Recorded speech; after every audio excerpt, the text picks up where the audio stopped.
All right, we're back with a weekly challenge, and here we are, folks. We're third board in. It's a best hand imps challenge, so we have been getting dealt pretty good cards so far, and we've proven those good cards to be useful in those first two games. We played four hearts and four hearts, both good scores for us, or at least tie scores. So we're looking to improve on that, and here we have this hand.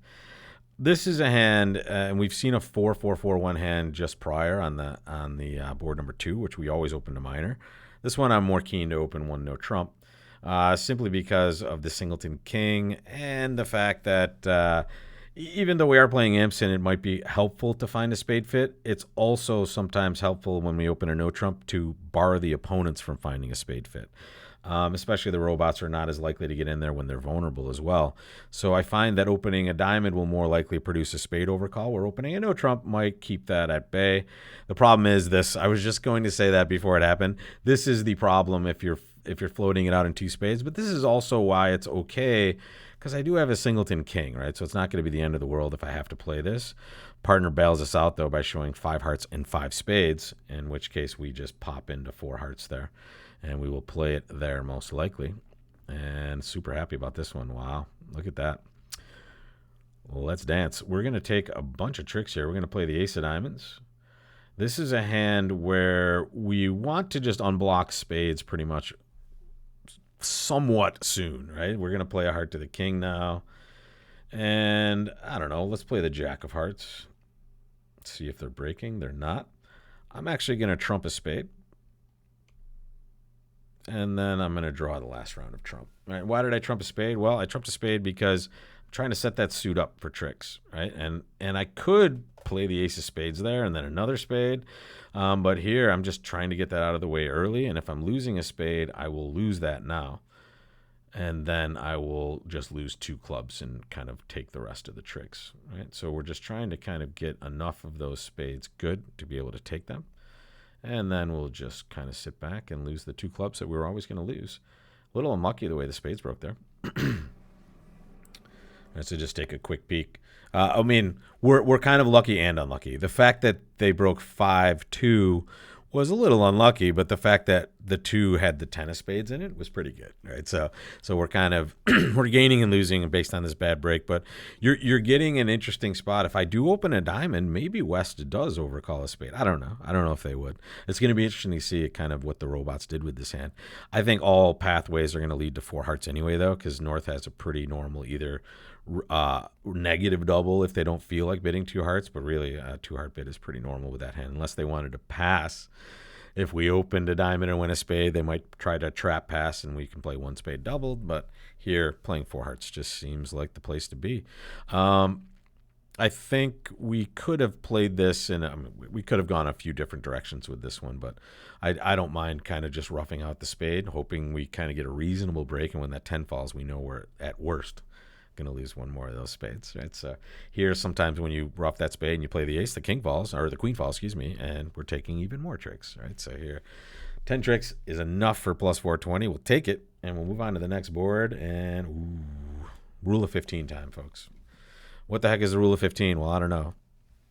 You tell me.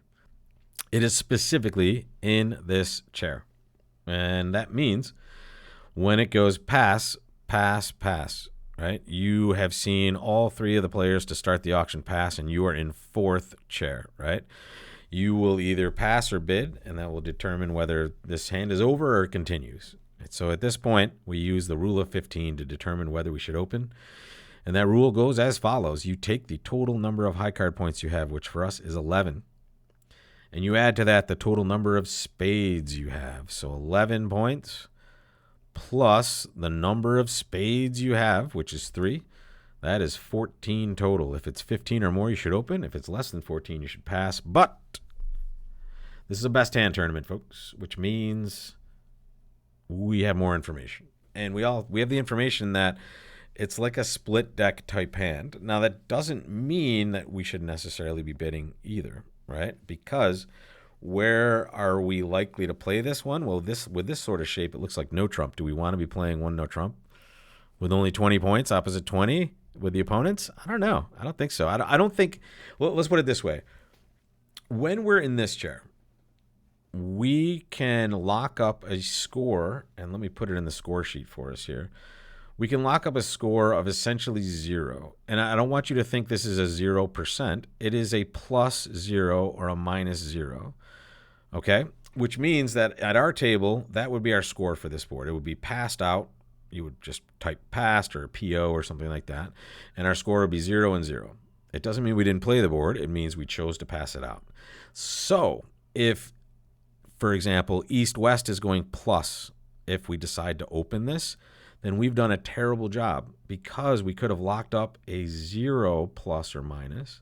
Whereas if we open the bidding and the opponents find a fit somewhere and they get to play it and go plus, we now have a bad score. Or let's say we open and partner, the robot goes crazy and raises aggressively, and we go minus as a result of that. Now we could have locked up 0, so it's best to pass.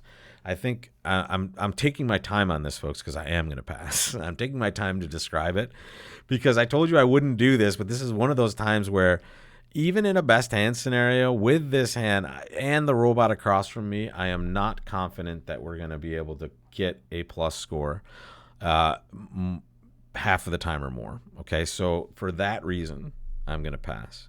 And I'm going to hope that we saw them find some sort of fit in their direction, or we just have a contract we can't make. And let's look, right? If we were to have opened a diamond, lefty has a very reasonable double, I would say. Right? Look at this hand. They're a passed hand. They have that 11 count. I think a double is automatic if we open a diamond. North might bid a spade, but East-West are going to find a club fit here. I would be bidding 2 clubs with this hand. And the question is, where do we end up? I don't know. Right? We'll find out on Friday. So check back with me for this board. Board number 4 is a passed out. First one I've done in a long time, but I think it's reasonable to think that pass is going to work out okay here most of the time because we just don't have a huge reliable way to go plus. If we had like a 5 or 6 card heart suit, it would be totally different, right? We would be in there because at least we have a likely landing spot that we're going to play in. 1-no trump is not necessarily amazing in spots where each of us have the same number of points on each direction. So here, I feel like we did okay, and at best, it's a small loss for us. Okay, let's take a look at this next hand we're going to play on Wednesday. Look at that. This is where we're starting tomorrow. Check back with me then, and don't forget, a new schedule coming out this week for bridgelesson.com for the end of the year.